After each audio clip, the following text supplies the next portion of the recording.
Hi hello welcome to Keshri Sai channel.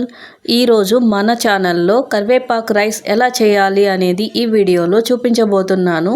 చాలా ఈజీగా క్విక్గా లంచ్ బాక్స్కి కానీ లంచ్కి డిన్నర్కి లేదా టేస్టీగా ఏమన్నా తినాలి అని మీకు అనిపించినప్పుడు ఇలా ఈజీగా టేస్టీగా కరివేపాకు రైస్ని ట్రై చేసి చూడండి.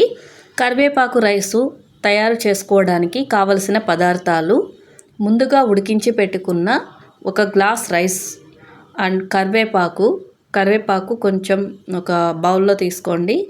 నెక్స్ట్ ఇక్కడ చింతపండు నిమ్మకాయ సైజ్ అంత చింతపండు తీసుకున్నాను. నువ్వులు ఒక 2 స్పూన్స్ తీసుకోండి. నెక్స్ట్ ఇక్కడ శనగపప్పు ఇక్కడ కొంచెం కందిపప్పు కూడా తీసుకోవచ్చు, నేను ఇక్కడ తీసుకోలేదు, మీకు కావాలంటే వేసుకోవచ్చు. శనక్కాయ పప్పులు లేదా వేరుశనగ గుండ్లు అంటారు, అవి తగినంత తీసుకోండి. నెక్స్ట్ ఇక్కడ కాజు ఆప్షన్ కిందే. నెక్స్ట్ ఇక్కడ ఉద్దిపప్పు ఒక 2 స్పూన్స్ సరిపోతుంది. తర్వాత స్టవ్ పైన ఒక ప్యాన్ తీసుకోండి. ప్యాన్లో ఈ ఉద్దిపప్పుని ఒక 2 స్పూన్స్ ఉద్దిపప్పు యాడ్ చేసాం కదా, ఉద్దిపప్పు దోరగా వేగే వరకు వేయించుకోవాలి. ఇలా వేయించుకుంటూ ఉండాలి. వేయించుకున్న తర్వాత అవి పక్కన బౌల్లో వేసేసుకొని నెక్స్ట్ శనగపప్పు కూడా ఇలానే వేయించుకోవాలండి. తర్వాత నువ్వులు కూడా ఇలానే వేయించి పక్కన పెట్టుకోవాలండి. ఇక్కడ నువ్వులు చిటపటలాడుతున్నాయి కదా, మూత పెట్టుకుంటే అవి ఎగరకుండా వేగిపోతాయి. తర్వాత కరివేపాకుని బాగా క్లీన్ చేసి కొద్దిగా తడి లేకుండా ఆరపెట్టుకొని పక్కన పెట్టుకున్నాం కదా, ఆ కరివేపాకుని ఇప్పుడు ప్యాన్లో వేసి లైట్గా దోరగా సిమ్లోనే వేయించుకుంటున్నాను. కరివేపాకు పిల్లలు చాలా వరకు, పిల్లలే కాదండి పెద్దలు కూడా తీసి పక్కన వేస్తారు కదా, కాబట్టి ఇలా కరివేపాకు రైస్ లాగా చేస్తే పక్కన వేసే ఛాన్స్ ఉండదు కదండి. అందుకనే కరివేపాకు రైస్ ఇలా చేసుకుంటే హెల్త్కి కూడా చాలా మంచిది.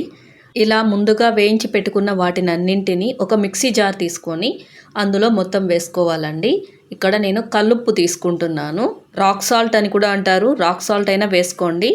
తర్వాత బరకగా కానీ లేదా మీకు మెత్తగా కానీ ఎలా కుదిరితే అలా గ్రైండ్ చేసుకోండి. ఇక్కడ నేను ఎండుమిర్చి మిరియాలు వేయడం మర్చిపోయాను. ఇక్కడ ఎండుమిర్చి మిరియాలు వేస్తే ఫ్లేవర్ బాగుంటుంది. ఇందులోనే చింతపండు కూడా యాడ్ చేసి మిక్సీ పట్టేశానండి నేను. నెక్స్ట్ ఇక్కడ ప్యాన్ పెట్టి ఆయిల్ వేసాను. ఆయిల్ వేసిన తర్వాత అందులో పోపు దినుసులు వేస్తున్నాను.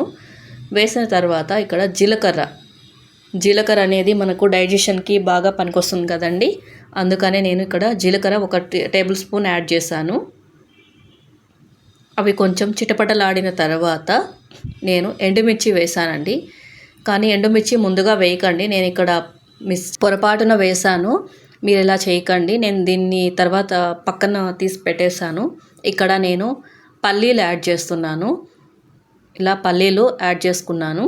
పల్లీలు వేసిన తర్వాత కొద్దిగా ఇలా కలుపుకోవాలి. నెక్స్ట్ ఇక్కడ వెల్లుల్లి ముందుగా తొక్క అంతా తీసి పక్కన పెట్టుకున్న వెల్లుల్లిని ఇందులో యాడ్ చేసుకుంటున్నాను. సిమ్లోనే పెట్టి ఇవి వేగనిస్తున్నానండి. ఇక్కడ కరివేపాకు అనేది పిల్లలు అస్సలు తినరు కదా, అందుకనే నేను ఇలా ట్రై చేస్తానండి. మా ఇంట్లో పిల్లలు కరివేపాకు తీసి పక్కన వేస్తారు, పిల్లలే కాదండి మేము కూడా అలానే పక్కన వేస్తాము. కరివేపాకు తినడం వల్ల మన హెయిర్కి గ్రోత్ బాగుంటుందండి, హెయిర్ బాగా పెరుగుతుంది, గ్రోత్ బాగొస్తుంది. తర్వాత ఇక్కడ నేను కాజు యాడ్ చేస్తున్నానండి. కాజు ఆప్షన్ కిందే, మాకు కాజు వేస్తే ఫ్లేవర్ బాగా నచ్చుతుంది, పిల్లలు ఇంట్లో వాళ్ళు బాగా తింటారు కాబట్టి నేను ఇక్కడ కాజు యాడ్ చేస్తున్నాను. మీకు వీలైతే ఇలా ట్రై చేసి చూడండి, టేస్ట్ బాగుంటుంది. నెక్స్ట్ ఇక్కడ నేను ఫ్రెష్గా ఉన్న కరివేపాకుని కొద్దిగా వేసుకుంటున్నాను. ఇక్కడ ముందుగా గ్రైండ్ చేసి పెట్టుకున్నాం కదండి కరివేపాకు పొడిని, ఆ పొడి ఇందులో యాడ్ చేస్తున్నాను. యాడ్ చేసిన తర్వాత నేను స్లోగా ఇలా కలుపుకుంటున్నానండి, ఎందుకంటే ఆయిల్ ఆ పౌడర్ మొత్తం మిక్స్ అయిపోవాలి కదా, అందుకని స్లోగా ఇలా కలుపుకుంటున్నాను. ఈ కరివేపాకు పొడి అనేది ఇలా కరివేపాకు రైస్ లాగే కాదండి, కొంచెం నెయ్యి వేసుకొని ఇడ్లీలో కానీ దోశలో కానీ టిఫిన్స్లో తిన్నామంటే చాలా టేస్టీగా ఉంటుంది. ఈ కరివేపాకు పొడిని మీరు ఇలా పౌడర్ చేసి స్టోర్ చేసి పెట్టుకోండి, ఎప్పుడు కావాలంటే అప్పుడు క్విక్గా టేస్టీగా మీరు చేసుకోవచ్చు.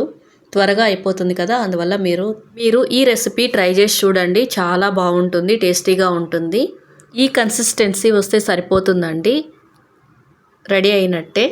ఇక్కడ నెక్స్ట్ నేను ఒక్కొక్క స్పూను ఇక్కడ యాడ్ చేసుకుంటున్నాను. ముందుగా రెడీ చేసుకున్నాం కదా మనం రైస్, ఉడికించి పెట్టుకున్న రైస్లో కొద్దిగా నేను ఈ కరివేపాకు పొడి అనేది వేసుకుంటూ లైట్గా కలుపుకుంటున్నాను.